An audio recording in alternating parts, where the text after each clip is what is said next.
Ladies and gentlemen, here we go. Week 2 of Canlis Community College. And I am joined tonight by Rick Steves. Not in person, as you can see, the sofa in front of me is a little bare, but here on my laptop, because we weren't able to actually be in person together like so many of you out there, we're gonna Zoom this. We're gonna do this thing via Zoom. And I just wanna say, first of all, to all of you who have not joined any of the classes so far, thank you so much for supporting what we're doing. I was just talking to Rick about the money that we are raising for Fair Start, the incredible cause that they are in their efforts to fight hunger in this city and homelessness. We are huge fans of theirs, and I want to say their name more than I have last week on camera. So as we've been talking about, we as a restaurant are sort of not a restaurant temporarily, and we're thinking of this period, this sort of back to school period, as an amazing time for learning, and specifically us doing the learning. We're good at a few things like food and wine and that kind of thing, but there's a lot about this city and about this people and our own culture that we just don't know as much about as we would like. And we've been had the incredible privilege of being joined by a lot of folks. And tonight I am here with, I don't know, like Rick, is it fair? Is this hyperbole? Are you the greatest travel writer, explorer, adventurer, sort of guide to the galaxy person the currently living today? I mean, you've written over 50 books. Is that a true statement? I don't want to, yes? Yeah. Okay. Yes. You've been around the world, I don't know how many times. How many miles do you think you've flown? Like what? I have no idea. I have no I'll tell idea. you, this is the first year I have not flown. I mean, this is the first time I've been in Seattle in 30 summers. Well, and this is one of my favorite, I think to catch you right now is such a remarkable, I don't know, special glimpse into the mind of a guy who spent his entire life traveling the world, inviting us to travel the world, teaching us how to do so and how to be changed by the experiences that we see on the road. And then now suddenly we find you, of course, captured at home for a summer in Seattle. We're not even allowed to leave, right? We can't leave our borders. Are we allowed to leave? I haven't paid attention. You know, Mark, the funniest thing is I've gotten more publicity, more interviews from the Atlantic, the GQ, the New York Times, I mean, you name it. And they don't talk about me when I'm traveling. They talk about me when I'm staying home. When you're home? Traveling. I'm just It's like curious, was the GQ thing, was that shirtless at all? Was that just like all photos or was there any? I never thought I'd ever see them in my email. Yeah, no, but I think that's really interesting that there's been this heightened interest. I think what we're learning is that the mindset of exploring is as important now as it's ever been. And I think I was talking to my daughter last night. It's like, it's amazing the things we don't appreciate or we can't appreciate until they're taken away from us. And so here we are, not able to go to Europe or any other place in the globe. Right. And yet what a cool opportunity maybe to still be learning. And so that's where I want to go to it today. That's what you guys are doing. So okay, we're dealt this. Nobody had this in their plans. Nobody really wanted it, but here we are. You know, your restaurant is in a bit of a crisis. My tour company is in a bit of a crisis. So how do we make this a positive thing? You have 120, 30? How many employees are over there now? About 100. I have about 100 people on my payroll. I think sometimes people think that it's just like you and your backpack. It's like do around the world, but it's a huge staff. And let's just start there. But like, tell us, because you've done an incredible thing. And first of all, I'm proud to call you a citizen of the Northwest. When I heard this, I was like, oh man, this guy's got it dialed in. You've essentially decided to keep hiring your staff, even though there are obviously less travel jobs, and they're just volunteering their time and various local nonprofits and that kind of. Can you talk about that? Like, how did you make that decision? Well, I feel I have an ethical responsibility as an employer to do my best to keep my staff together. Okay. You know, I take the good times. I need to take the bad times too. I've had 30 profitable years in a row. I've made a lot of money off of my staff over the years. You know, I like to employ them well, and they're a great team. And this year I'm not making any money. I'm losing a lot of money, but thankfully I've got the wherewithal to cover this loss, and I know we'll come out of it. And I just think it's ethical to keep my staff together. Yeah. And I also think it's good business because we want our team together when we come out of this crisis. It may be a year, it may be 2 years, I don't know, but we're going to have our team together.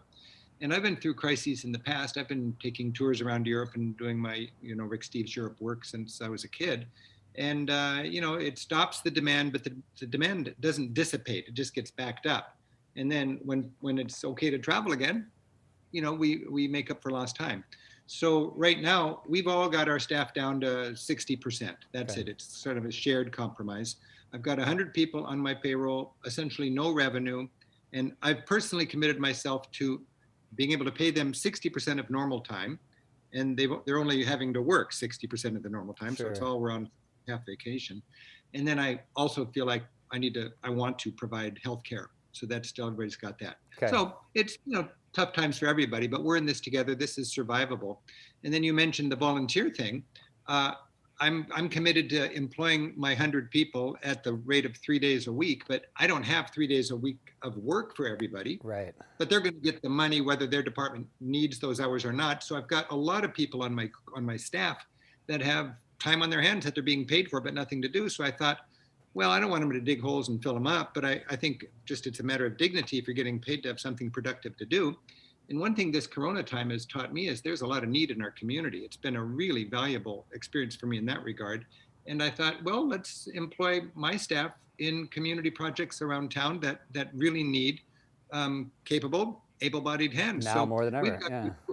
We've got the equivalent of about 20 people out of my 100 using their Rick Steves Europe time to do volunteer work, Meals on Wheels, staffing food banks, digging up invasive weeds in the park for Edmonds and Linwood, checking in on seniors who are shut in at home and just lonely. Okay, can we just say this is so cool? Like, I don't know. I hope this is what GQ and the New York Times have been writing about. Like, all of us have been asking the question. Okay, if a pandemic, then what? If we're business people, then what should we do? And if this, then that. And I don't know of a whole lot of people who answered if I run a company right now and I'm in the pandemic and I can't really do my normal job, then I'll just send my people out to visit, the elderly in their homes or like pick up weeds on the street. Like I'm paying their wage. It makes me really happy that collectively we're doing that.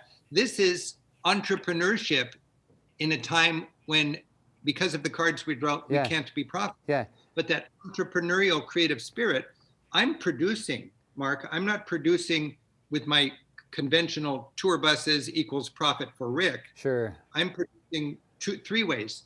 I am keeping my staff together because we need our staff down the road. Yep. And I'm producing in our mission, which is inspiring Americans not to be afraid, to reach out, to celebrate diversity and that sort of thing. Yep. I always like to joke, my mission is to inspire Americans to venture beyond Orlando. Well, we need to have that open, expansive, like the world's a great place. There's other places to go than Orlando? There are, and that's the fun thing to realize. And then also we're just good citizens in our town here. Yeah. You look out, especially now, all of us should look out and realize some of us are privileged and some of us aren't. You're privileged, I'm privileged. Yeah. We're doing what we can to contribute. It's not heroic. It's just being but it's on a step team. in the right direction. Yeah, and can I just cheers, because I think the world of you for doing that, and I appreciate your leadership in that way. There are so many companies that have sort of taken creative angles and responses, but particularly in the sense of turning to your neighbor, paying attention to the person right next to you, and just saying, hey, wait a second.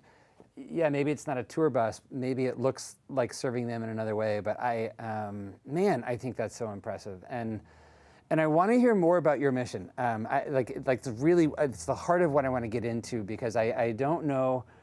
Ostensibly, probably people think, oh yeah, he's the guy that just toodles around Europe and just comes up with books as if that's really easy and that it's all about. But it really is so much bigger, and I'm not the first one to ask you this question. I know it's been a lifelong thing of yours, but tell me why travel is important. Tell me why. Tell me what happens when we get outside of our own world and we start to experience, in awkward and fun little real life moments, the towns and the foods and the accents and the the everything of another culture. Like, what is it about that? How did you land at your mission statement? Like, how did you get there? Yeah. Well, the world is a place that's filled with joy and love and beautiful people. And if you never traveled, and if your whole worldview was shaped by commercial news media, you might not realize that. And you might be a frightened person. I don't like it in our country when everybody's afraid.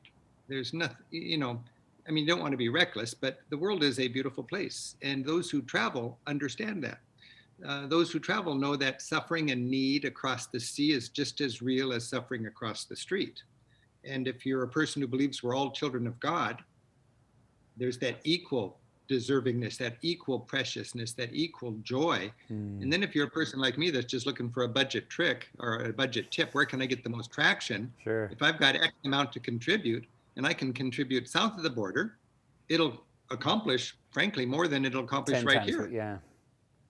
yeah. And because we're all beautiful children of God, I think, why not do that? Now, that doesn't mean ignore your neighbor across the street, Sure. but it does mean to have an empathy for people who are not in your life in an immediate sense. Sure. Because of my ability to think about things in an entrepreneurial way, I've got this notion of vicarious consumption.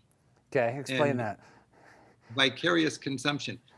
If you have more money than you can smartly consume, and smartly consume means consume to make you happier. You get to a point where if you consume more, you're not happier. You're just consuming because you have it. This is unenlightened. Now, you can take that extra zone after you've already leveled out on that diminishing curve of returns for how much I consume.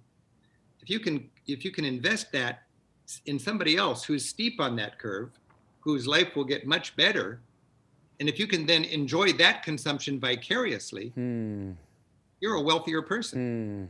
Yes. You're contributing more. It feels good to produce and then vicariously consume. So a lot of people might not be able to get their brains around that, but I'm thankful I can, because I get great joy out of vicarious consumption. It makes philanthropy kind of a selfish thing. It's filling you up. Yeah.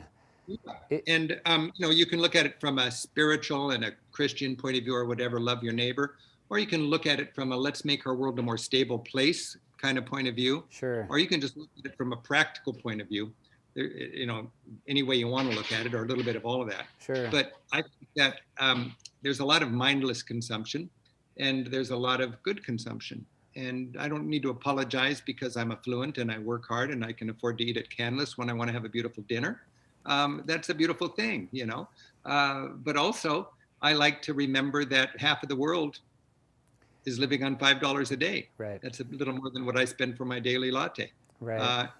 It's not a guilt trip. It's just an awareness. It's reality. It's an awareness. And if at some point, yes, to travel around the world is like, what a remarkable privilege, what an incredible opportunity to see that. But at some point, even just to stay unaware when we have the ability to be aware, then I have to say that irresponsible is that, to say, to the degree that we have the ability to learn and to stay open-minded and to be influenced by outside opinions and cultures different than our own. What a rich resource to be filling us up from and informing us. Go ahead. Here's an interesting idea. I've never thought about this before until this conversation, but I've spent probably $1 million in the last 2 years producing a 1-hour TV show called Hunger and Hope, Lessons Learned in Ethiopia and Guatemala. This is the little book I wrote that goes with it. Cool. And it's a 1-hour TV show that airs all over the United States, and churches are using it, and the World Food Program that just got the Nobel Peace Prize, I've partnered with them in a lot of this work. And by me being able to, some guys who are business leaders can spend that much money on a beautiful lodge at Aspen, or somebody could spend it making a 1-hour TV show sharing the economic foundation of hunger in a world with so much affluence in order to turn people on and inspire people to make a difference. It's just a fun opportunity. And again, it's not anything so noble or heroic. It's just getting more traction in your life. And for me, I love that. And it's business. So right now, there's no doubt I'm not going to make any money in my business this year. I'm going to lose money. But I've gotten comfortable with that fact. I can survive it. I can keep my staff employed. And now the question is, okay, we were dealt these cards. What are we going to do to play these cards smartly? Yes. And we're going to invest in content. We're going to help people in our community, and we're going to make sure our staff has a livable world for their families and their children. And that's what we do. Well, Rick, am I hearing you right then? I mean, you said you must have at some point said to yourself, okay, this year looks like it's not going to be profitable, and I need to decide how much it's okay to lose, right? I mean, that's certainly the position that we found ourselves as a restaurant, which is just to say, wait a second. I mean, Brian and I believe strongly that the point of the restaurant isn't to make money. Like you, we have a kind of unusual mission statement. Ours is to inspire people to turn toward one another. I think of profit. I don't know if this makes it, if this is kind of how you guys see it, but we more think of it as a rule to the game, not a strategy for winning the game. That's to say, if you want to be in business, it's important not to lose too much money or someone else is going to take over this beautiful building and bulldoze it and make condos out of it. So we have to make some amount of money such that we can keep the lights on, patch the roof when it leaks, et cetera, et cetera. But maybe during this pandemic, maybe it's okay to lose money. And that's been a weird thing as a business person to wrestle with. It's like all my natural instincts are saying, whoa, that's dangerous. Oh, careful, careful, careful. And yet, my heart is saying, nope. Actually, wait a second. Maybe this is a year where you let profitability. Maybe you break that rule. And in any game, we know that if you can break the rule, you can kick the ball out of bounds. It just means the other team gets a throw in. Doesn't mean the game's over, right? And so you can throw an interception. The other team gets the ball, but the game's not over. And so Brian and I have been thinking about this year as like, maybe this is one of those years where it's okay that the ball went out of bounds, or yeah, we threw an interception. Maybe this is a year where we don't make any money, and that's just fine. I think of a grander purpose for-profit companies. I think it's possible to have a grander purpose. Now, granted, we're not publicly traded. I don't have a million investors sort of that are going to pick up my phone and be like, Mark, what'd you just say on the internet? But that's a precondition for this kind of yes. idealism or ethic. And you're in that place. I am that place too. Sadly to me, corporations these days, I think, have a legal obligation to profit maximize for their shareholders in the short term. I don't even think they can be smart in the long term. They got to be smart in the short term these days, or their board of directors will tell their CEO, you gotta go pedal to the metal more. And I think that's a threat to the fabric of our whole society here in the United States. If we lose track of what is good for our environment, what's good for our community, what is sustainable for the future. All of that to me is good business. I've been thinking a lot about that in this last 6 months, and it's occurred to me, good business is good business. You know, good business in the sense of being a citizen of your community, yes. Taking care of your employees, being sustainable, being it's not good if it's not good for your people, good for the community around you, good for the environment upon which you built a building. Like, it's got to be good all the way through. And so some people will say, oh, I'm just this European commie idealist or something like that. I think I'm a really good capitalist because I'm looking at the long story, and I'm measuring success in more than short-term profit, and I'm having more fun in the meantime. Did this idea come from the trip to Nepal, the top of the Himalayas? Did you have a backpack on the in the Pyrenees in Spain? Where did this hit you? Was this some, like, I don't know, was this just, are you influenced by obviously all the travel, or is this just like you found yourself stuck in a pandemic and summer in the city or in the Northwest?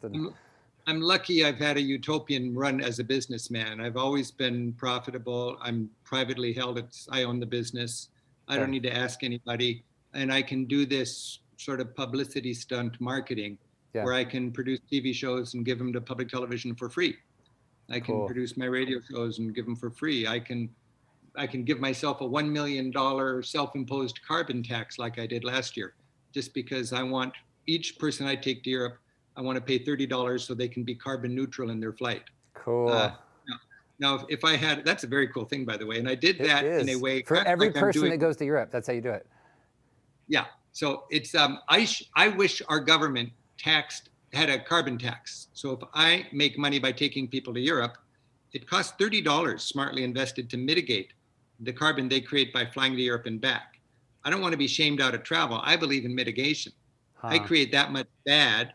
Let me pay for that much good, so it's a wash. Nothing heroic, it's a wash. Right. So you can smartly invest $30 in carbon offsets here, but I wanted to be a little more creative. I did it. I invested it in what's called climate smart agriculture in the developing world, because half of humanity is smallholder farmers in the developing world trying to live on $5 a day. They don't have the luxury of taking care of the environment. They're just trying to feed their kids. Sure. And they're contributing a lot to climate change. Sure. So we can help them know how to do their farming in a smarter, more sustainable way when it comes to climate and carbon by investing in them. And there's all sorts of great ways we can do that. And so it's kind of a twofer. We're helping mitigate the carbon by helping them do their work without emitting so much carbon. And at the same time, we're helping them develop smartly in a sustainable way. And we're letting our travelers have the peace of mind of flying to Europe and back in a carbon neutral way. And it's good business for me because people want to travel in a way that is sustainable. Yep. And on my website, if people go to ricksteves.com, they can look in the climate section. Right at the top, it says, steal this program, don't credit me, and use it in your tour business. Use it, yeah. Because a lot of Use people it. have been asking that question, like not only is COVID bad for travel, but what about the environment? And obviously to put that much fuel in a plane and fly it around the world isn't the most awesome thing, but you're saying there's really smart ways that we can offset that and still keep travel and the economy in many ways flowing. And I'm not bragging about it because it's not heroic, it's just a wash. It's just honest accounting. Right. But in our government is designed so people can rip off the future and rip off the people south of the border and rip off sustainability and rip off the environment in order to profit right now. And I just don't think that's ethical, and I don't think it's sustainable, and I don't think it's good capitalism, because we got to be able to. It's short term. It's narrow. Yeah, it's short sighted. Yeah, let alone ethical. Yeah. Hey, we don't have a sophisticated enough electorate to vote for anything less than 4 years at a time. You see. So stay tuned next week when Rick Steves tells us exactly how we should do. I agree with you, by the way. I fully want to go into politics, and I'm aware that it's October and we have an election coming up. So go vote. I don't need to tell you that, but all those people. Vote. Hey, we're getting a lot of questions. Can I just cut to my brother who's sitting over here in the darkness behind the camera? Brian, what's going on in the chat? It's awesome. So many questions, a lot to keep track of. Okay. What's number one question you're getting? Number one question: when the travel ban is lifted and it's safe to travel again, where does Rick want to go? Oh man, low-hanging fruit, Rick. Okay, when the travel ban is lifted, and where am I going? Yeah, exactly. I don't know. You've probably been asked this before. What's the first place you go? Non-business related. Non-business related. Like, where does your heart take you? There's three things I want to do. I want to do a road trip from here to Tallahassee in 20 days, and I want to stop at 20 small towns between here and there and give a lecture every evening to inspire people to get out there and travel again. What is the mission of that lecture? It's literally, hey, now is the time to get on the road. Now's the time to go. Get out there and get to know the world. Yeah. It's waiting for you. It's a warm, friendly welcome. That's one thing I'd like to do. I've got, as you said, 50 guidebooks. It's going to be like a big storm hit and there's debris everywhere. I got to go back and sort through and clean it up. Sure. Will my favorite little mom and pop still be standing?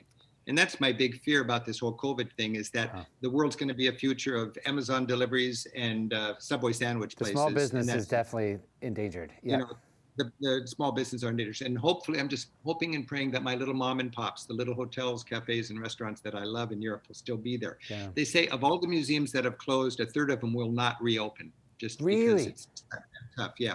So this is really a fundamental thing. Yeah. So I want to keep my guidebooks so people can use them, so they'll be right up to date and as good as people expect a Rick Steves guidebook to be. And then personally, my daughter's getting married next June, and the biggest heartbreak of this year was I had booked our very favorite tour, the big Best of Europe 20-day tour, all just the greatest hits of Europe. And her fiance and her whole fiance's big extended family, they're all from the Midwest. None of them have ever traveled. We were going to go together, and it was going to be so much fun. You were going to elope with the greater family. You were literally, your daughter's getting married. You were like, hey, I'll elope with you, and I'll be the tour guide. Yeah. Yeah. I don't know if that's the best thing I've ever heard or the scariest as a new in-law. Like Well, your it son-in-law's starts. got to be like, hey, honey, is your dad always going to travel with us, or No, at no, some no. point? It starts in Amsterdam, and I was telling them you could sleep in the Amsterdam Hilton where John and Yoko slept in their bed back. But Cool. she didn't even know Yeah. who that was, so It would that have been didn't all appeal. right. So maybe we'll do so they're getting married now, and then maybe afterwards you'll take the big trip. That's what we're going to do. Okay, But cool. my son's going to be the tour guide, and the cool thing for me is I'm going to actually go on a Rick Steves tour the way you're supposed to go, just to relax. As a guest. And it was going to be so fun. I was going to have so much fun getting to know Jackie's wonderful fiance and his family. Hold on. When your son's a tour guide, can we go into the Steves family for a second? As a guy who has been running his mother and father's restaurant, who ran his grandfather, I'm just curious how this works. So you're in the back of the bus, just hanging out, right? Sure. And your son's up front, sweating it on the microphone or whatever. I don't even know how this. But like, you can't tell me you're not like backseat bus tour guiding. That's the big challenge. You'll have to put me in a straitjacket because I'm going to want to grab that mic. Just but like I think duct tape. I think just duct tape needs to be. Is there okay? So how hard is it for you just to be quiet and let them drive, literally the bus and metaphorically? Mark, I've got 100 guides. They're all great. Last year we took 30,000 people around Europe on 1,000 different tours. Okay. And 30,000. I've been on a lot of tours as a mentor or as a just going along. Sure. And it is really hard, but I very strictly, obviously, discipline yourself. You don't want to even. You don't step on their toes. You got to be really careful. So it's the guide show. I'm very impressed. I'm just. I'm very okay. Hold on. But it's like when a pastor retires. He can't go to the church where he lived. You can't just sit in the back row and be like, oh, my lips are sealed. I got no opinions about this, right? The new guy's up there. Yeah. It doesn't work. Yeah, switch churches. No, I completely agree. Brian, what's your next? What else are you hearing? What's on the chat? And did you hear me ask you that question? Sorry, I didn't hear you. My fault. I'm on it. And now he's back. Brian, Yeah, what's I'm the here, next I'm here. question? I'm here. A favorite meal, a favorite food experience that Rick has had on his travels. Favorite food experience, Rick. Favorite meal. I already know he's drinking Tempranillo. He's kind of There's also been questions about what wine is he actually he's drinking. Like, what's the winery? Drinking, we want to know. Okay, so we want to know. Actually, if you have the bottle, can you hold up the label? Can we just a shameless plug for whatever Tempranillo you're drinking? I happen to know Rick is kind of a garagiste, dry European red guy. He'll go for a Spanish red, an Italian red, right? In Europe, this is my favorite thing. I don't know what you call these things, like these gas station wineries. We just pull up and you can just pump the wine into into any plastic jug that you have. And when we go as a family, Rick, we take these funny little boats that you get in the boat, you rent it all week, and it's a canal boat in these funny canals that Napoleon built all over the place. And so we pull up, and then Dad will be like, all right, someone get on your bike and take that, jerry can. Totally. And so here we are, like in a little gas station. You just pump the wine in. I shouldn't be telling you, I'm telling them. And then you strap it on your bike, and you're like pedaling back. But that's how the Canlis family drinks wine in Europe. Okay, so they want to know your favorite meal.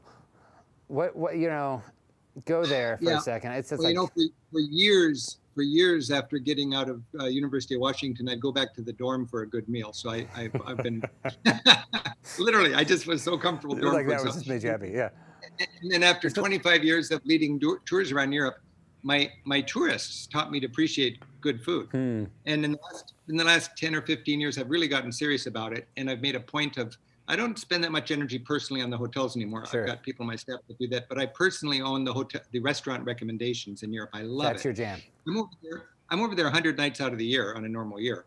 And every night I got 3 hours of time to look at restaurants when they're busy and assess them and write them up and check them out and so on. And then my favorite thing is at the very end, when they're just about done, I'll go back to my favorite place in that town and just sit there and I ask the chef, just bring me whatever you want me to eat. Yeah. And it's just a wonderful capper for the day. I love that end of the day when the chefs are all just sitting out in front of the restaurant having a cigarette and they've done their work. Yep. It's just been It's a sweet hour of the evening. And one of the things I love, look, the American food scene is really cool. I'm a big fan.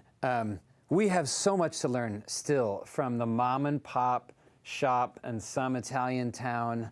My wife and I and my kids, we were in this town, Frenoli in Italy, and it's this big.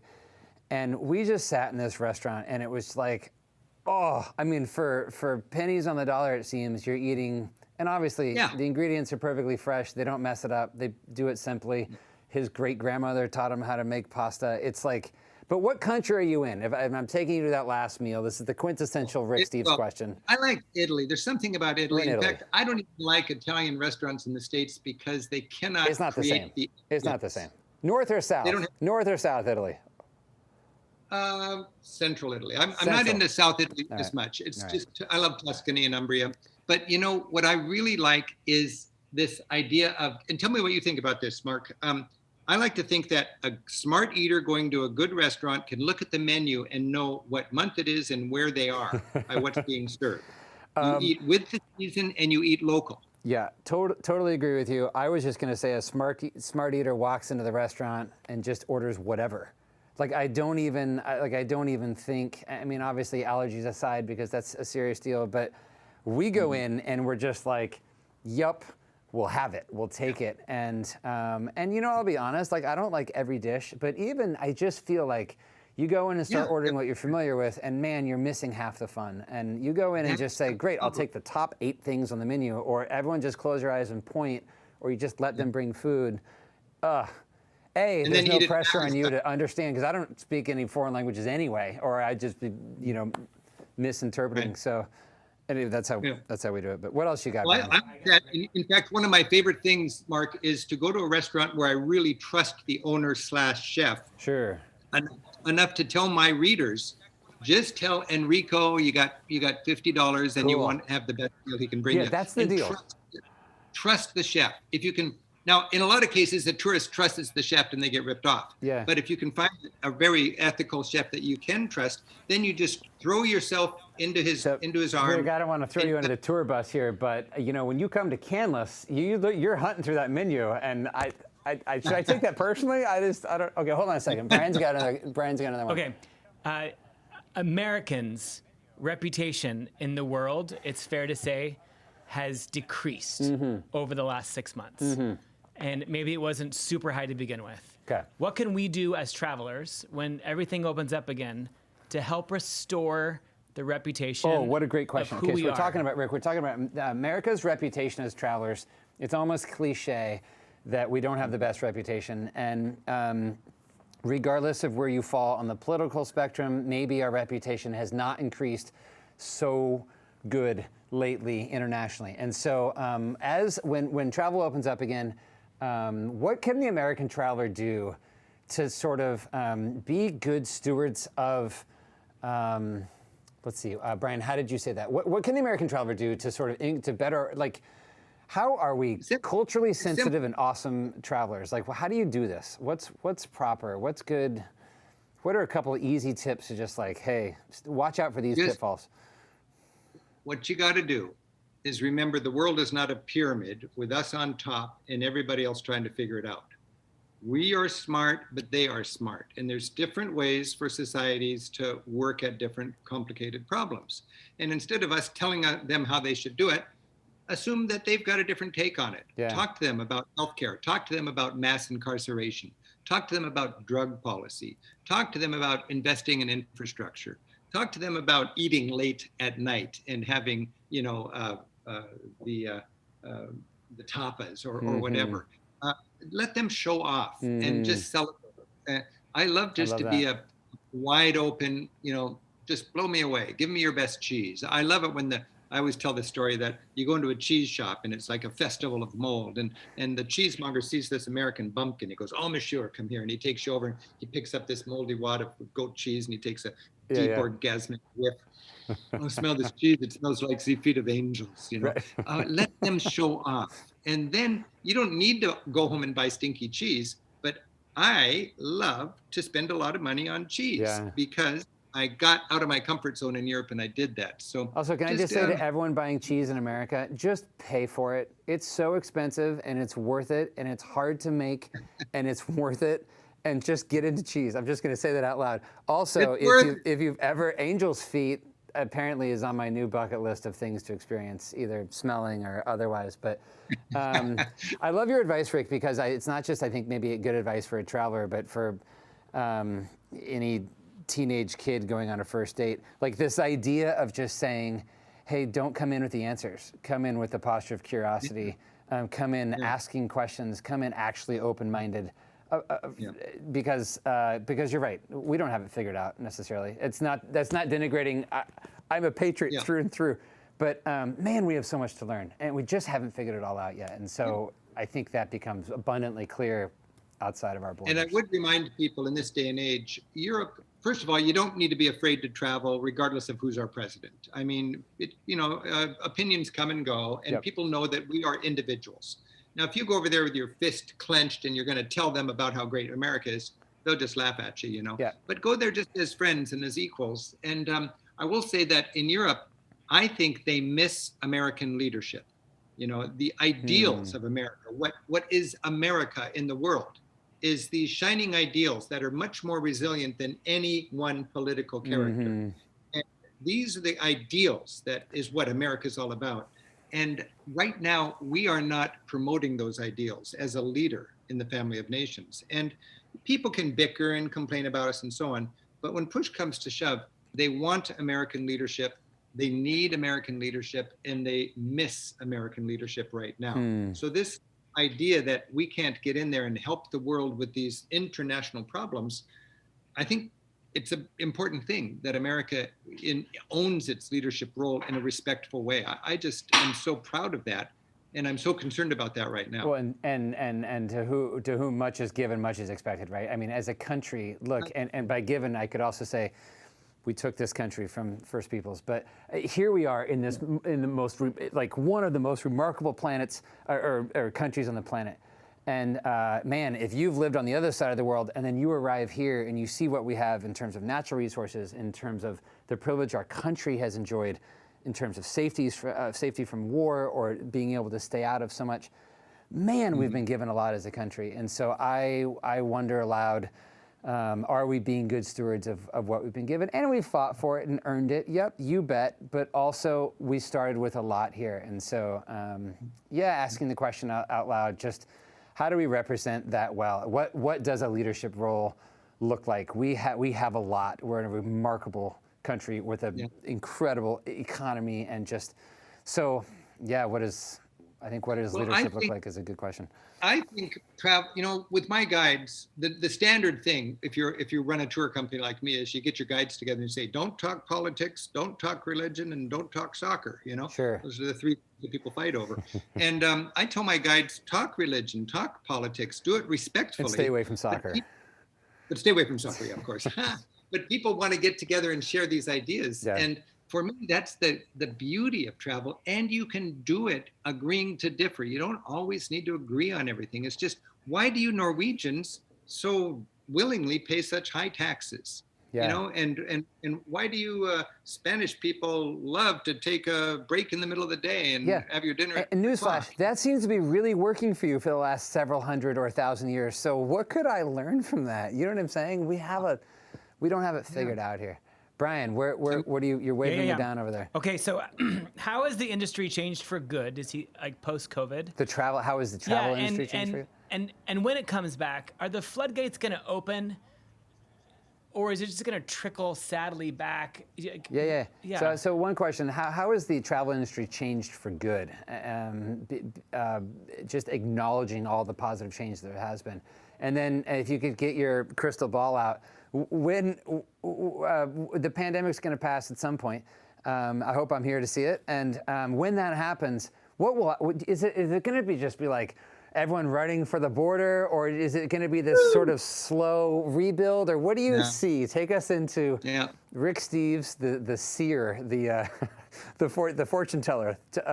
But start off with like what has changed for good? Like how in your 30 years of doing this or more now. What are you encouraged by in the way that it's evolved for good?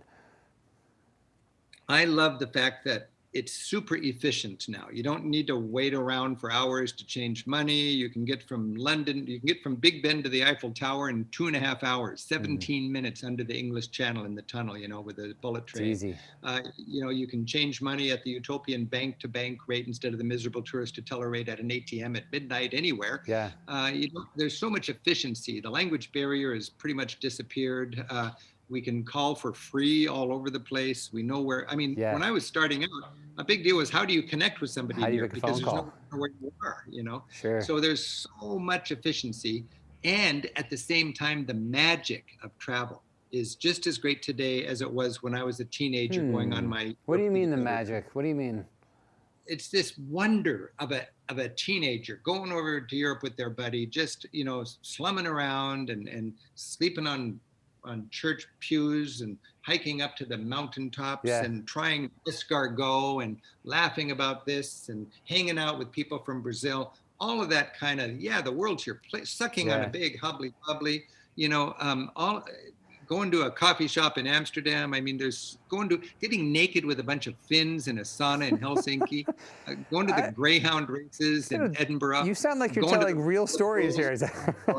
I'm just thinking through. I just wrote a book called For the Love of Europe, and it's 100 essays. And I've been doing a lot of interviews on that. But I wrote this book. It's 400 pages, and it's my favorite stories. You look good. Essays. You look good. I want to hold on. Can you teach me the man scarf? Like, you see what's going on here? What do we call those things? I want to learn how to wear that. I want to learn how to rock that. Yeah, there you got one right there. No way. Of course you do. What is that? It's just you just do that like that, and then you look so European. You look so. That's what people say. Oh, you look so European. I just do it so it's my blankie. Yeah. It's just, I gotcha. All right. But the point is, I was just thinking through all the experiences. Last year, I locked myself down, and I thought, well, I could have just locked myself down during this lockdown and have been a twofer. But I locked myself down last year to write this book, and it's the perfect book for people that are locked down this year. So it's the one book of mine that's selling well now. But I was just talking about the experiences, and those experiences that I had as a kid, kids are having today. Kids of all ages. And that's the good news.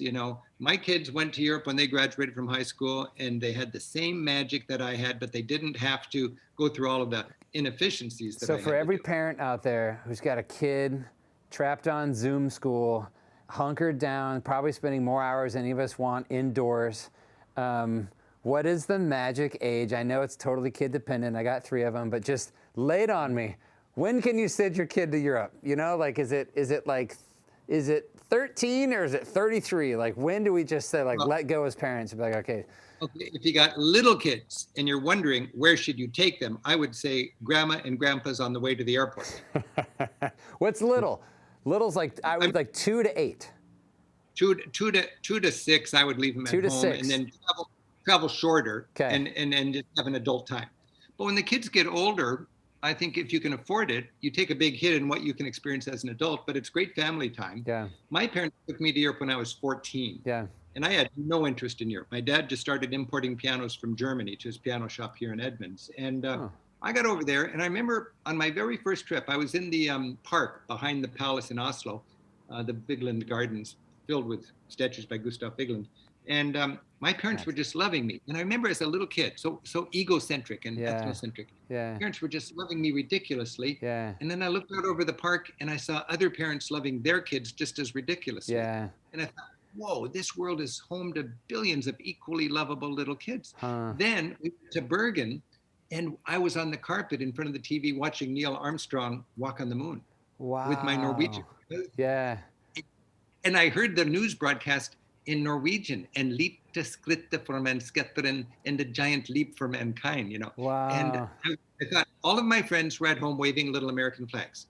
And I thought, I'm in Norway and we are waving human flags. This was a human accomplishment, a triumph for humanity to go to the moon. And I just thought, America needs to remember that this world is together in so many ways. Yeah. And those 2 little eurekas I had when I was 14 years old, and it sort of kicked me off into this wonderful adventure of gaining a broader perspective through travel.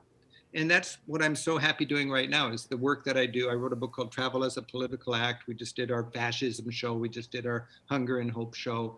I'm doing a TV show right now that just aired last week. It's airing right now. I think it just aired tonight on Channel 9. No, I'm watching it on the screen over here. It's awesome. Sorry, I've been a little distracted. No, are you serious? It's on right now? It's an Egypt Wait, show. no The way. Egypt I feel like we should have. We could do that show now. where we watch your show and then you make comments on it. You know, like I'm going to robots. do that. I'm starting. Yeah. This is one thing I'm doing with my company, because normally I'm on the road all the time when I'm home giving talks, and I need the I'm hungry to talk to people. So instead of Monday Night Football, we're going to have Monday Night Travel.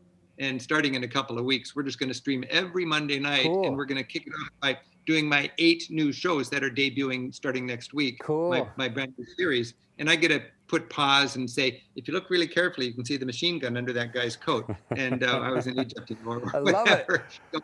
All right, Rick, here's the deal. So I'm hearing we have about, I don't know, 600 questions in 9 minutes. So we're gonna do this rapid fire. Are you ready? Good. We're gonna we're gonna try to fire hose some of these. Okay, so first question: any travel destinations left in Rick's bucket list? Bucket list travel destinations that you haven't gotten to yet. Go. Give us 3. Literally have not been there yet. The South Pacific and the Trans-Siberian Railway. Trans-Siberian Railway. Okay, and South Pacific. Brian. What can America learn from Europe, or American cities learn from European cities? You want him to do that quickly? No, it doesn't have to be quick. It doesn't have to be quick. What? Okay. I can do this quickly. What can America learn from Europe? Here's what, okay, I don't want to get political, but I'll just tell you, in the United States, there's big bad government and little good government in a lot of people's minds. In Europe, there's big good government. They pay higher taxes, they have high expectations, and they think it's a good investment. We could learn a little bit from them. Also in Europe, they have this idea that a society has to make a choice, tolerate alternative lifestyles or build more prisons. And then they remind me, you Americans lock up 10 times as many people per capita as we do here in Europe. Yeah. Either there's something screwy about your laws or you're a more inherently more criminal people. So these are very important social issues that we could learn by traveling from Europe. And that's just the If you watch any part of the show, rewind those 12 seconds and listen to that piece again. Okay. I couldn't agree with you more. Go again. Thoughts on the legacy of Anthony Bourdain, travel and food? Oh, wow, I appreciate that question. Thoughts on the legacy of Anthony Bourdain as it pertains to travel and food? Well, he was an inspiration, and for him, food was the entree to celebrating cultures and just the adventure of being on the road. And for me, art and architecture and so on, that's my forte more than history. I'm really into history. But whether you go via food and cuisine or history and art, the point is you can get out and celebrate the world, and that just puts more colors on your palette. That just carbonates your existence. And Anthony Bourdain was really good because he met a part of the traveling, a part of America that doesn't travel. My beat in the media is PBS.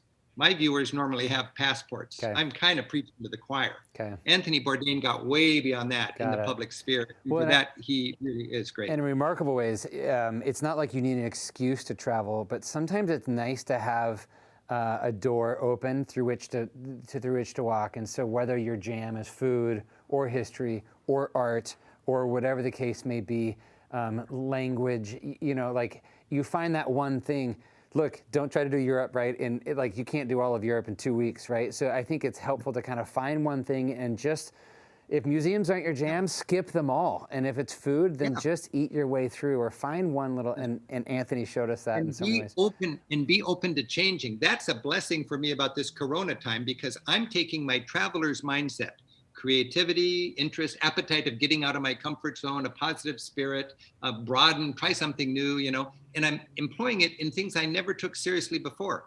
Cooking, it's pathetic.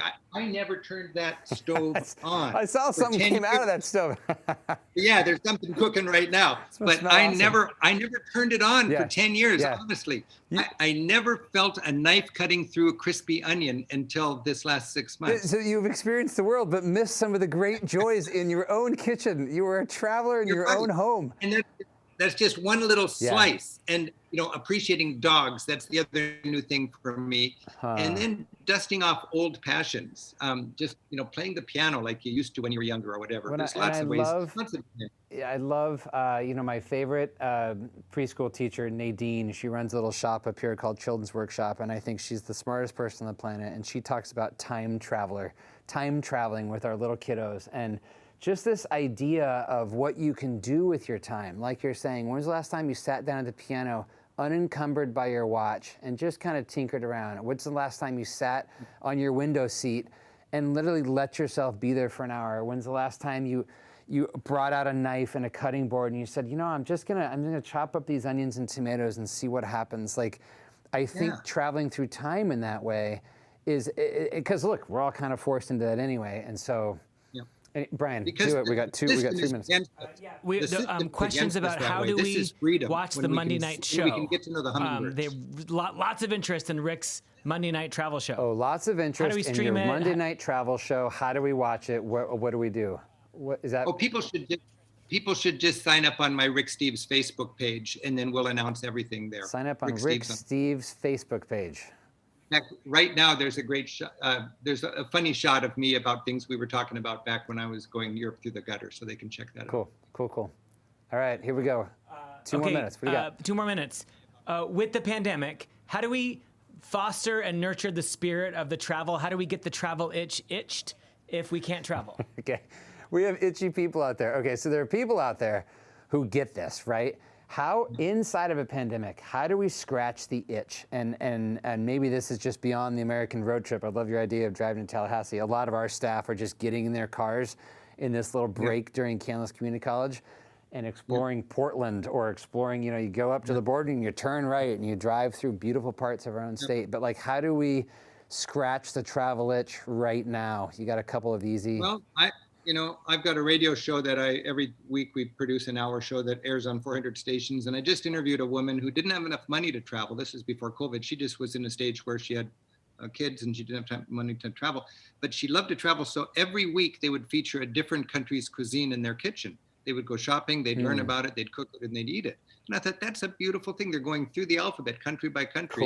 doing all these countries' cuisines. On my business right now, we've got what we call a daily dose of Europe on our Facebook page. And every day there's a chapter from this book excerpted, or we've got, for instance, all of our TV shows you can stream anytime. We've got 100 shows.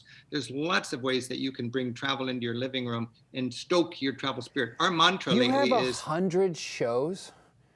I have way more than 100 shows. Wow, yeah, you're a busy man. It's funny. I just did this. It's called my Gazette. How many things are on your table? This is what I got. This is all I've produced in the last 14 years of running a restaurant. This is my office here. It's so fun to be at home working. What is that? This is my Gazette, and this is designed for all the programmers in public television. And normally I go to the annual programmers convention. This year we're doing it virtually. And on the back page of it, we've got all of my programming that I produce this way, so people can know what they can run on their TV stations. But every TV station in the country on public television likes to know that this is all available and it's all free. Who knew? Yeah, who knew? So that public television, that's what I do, is I do pledge drives and go around the country and help people remember how good public television is for our society. Thank you. That's super cool. Yeah.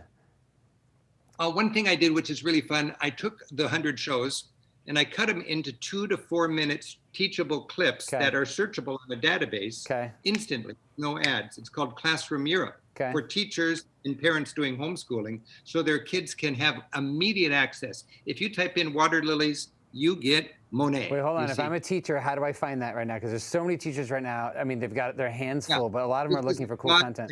This is a godsend for teachers and parents. How do you find it? You just go to Classroom Europe. It's just Google Rick Steves Classroom Europe. Classroom Europe. Okay. Cool. And you'll find it. And you can type in whatever you want. I gave a talk to librarians. I typed in library, and I got 5 clips from my TV shows over the last 10 years of libraries through history and around Europe. And it makes a 20-minute playlist just on libraries. Cool. So you could type in bulls, and you'll get the running of the bulls. You can type in snails, and you'll get escargot. You can type in whatever you want. You know? So that's... I love it. All right, final question. Here it comes. Sorry, I misread the cue. Is that not true? That was, we're out of, okay, we can do one. Oh, sorry, the producer is saying we're totally out of time. Okay, well, then we got one more. Okay, we got favorite tip to strike up a conversation with a local. Like, how do you? All right, so yeah, there's the intimidating factor of like, here I am, I don't speak the language, I look like try my best, I got my cool, Euro, I don't know, can you see those? Like, I'm trying to look European, I don't have my man scarf, and I feel like I'm an American, and I run into a local. Okay, so this is like dating advice, sort of like, what's your best tip?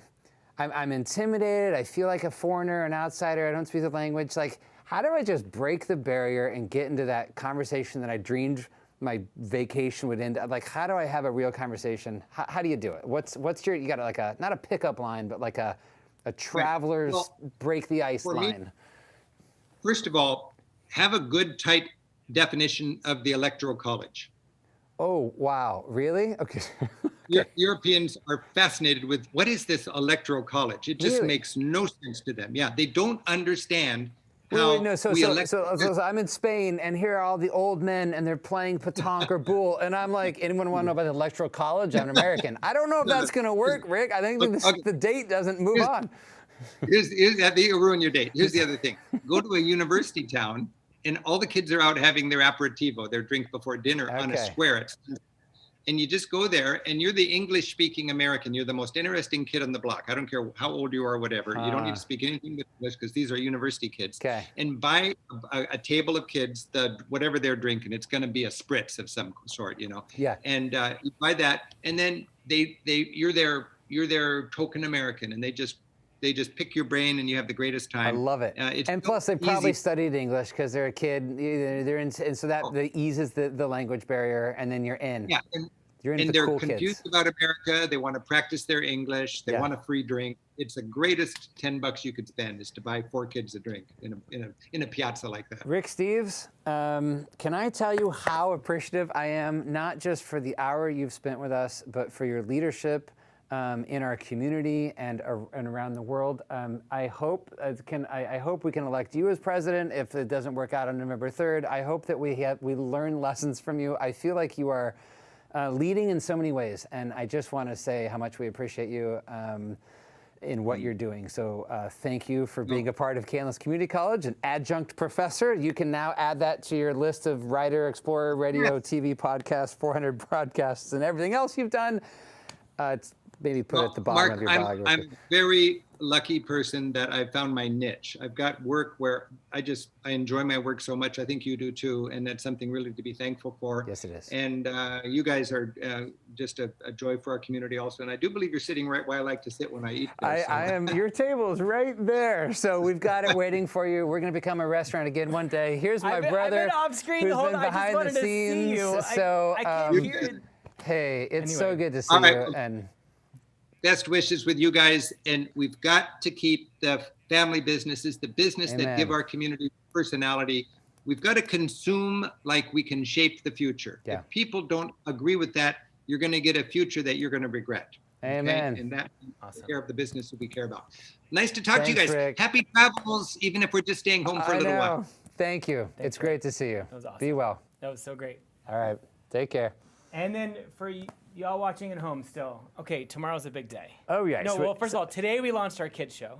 Today at 4:30 or maybe 5 o'clock. We were a little late doing that. We did Camless Kids Animal Adventure. And let's be honest, there's A-list and there's like B, and we're sort this of is like below both C of minus. those. Yeah, I don't know how you But describe it it's exactly. not bad. But we're having a good time making it, Yeah. and we thought it's not a community college It's if we for don't your do kids, something and for it's- all ages. It's actually good, I think. So you don't even have to enroll. It's free Okay, for everyone. And then tomorrow morning, It's that bad.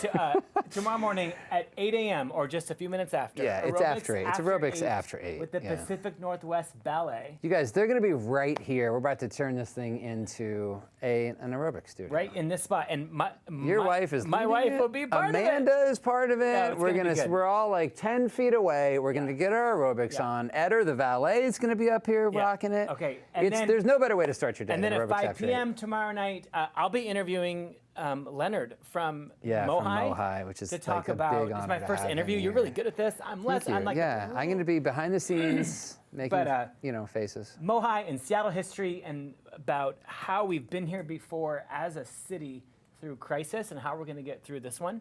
And then Chef Brady will be with Melissa from Musong, the restaurant that has just blown things away with her Philippines food, talking about pancit and lumpia and how to make these incredible dishes. He's going to be learning from her. If you need to shop beforehand, the shopping list is at the community college website. Get your ingredients, get ready. It's going to be so much fun tomorrow night. Community college. This is it. We're doing it. We don't know what we're doing, but thanks for joining us. Thanks, everyone. We'll see you soon. All right. See you tomorrow.